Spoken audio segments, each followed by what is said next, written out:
Dan termasuk dosa yang raya lawitnya dari jamun hingga ngauronyo, tarkul ta'allum min kabair. Dosa terbesar yang sering dianggap oleh orang ini bukan dosa adalah dosa tidak mencari ilmu fardhu. Hantar tim yak beut yang agam tan beut hantar tim jak majlis taklim hukum thap beut dan oh kata purun-purun naju anak daratan yak beut anak tanyo hana yak beut inang agam kamunan menan naju olehnya diuri nang tanyo gara-gara hana yak beut. Akhirnya tibalah pada yang dikatakan oleh Rasulullah, al jahlu ra'sul kabisa, dasar kejahatan karena kebodohan. Urang agam yang hanggetem yak beut pasek engu.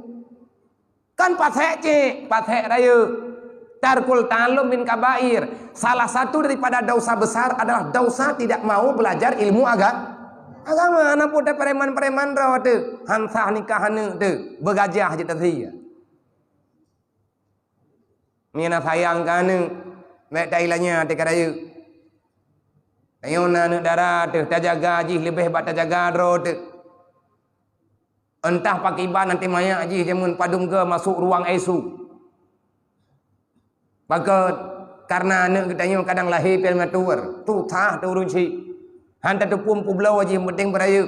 Alhamdulillah panjang umur ke bila Allah Taala sehat kadarai. Duduk kat ruk lintu. Itanya wabui. Tapu hukum tanda tepung. Agama Allah Ta'ala tak pujit-pujit. Ilmu fardu'in ba'ilah tak pegah je tak pernogok. Mungkin rawa tahan gelap. Tayak tuk-tuk lagi tayo. Allah Ta'ala tahu. Wallahu a'lam.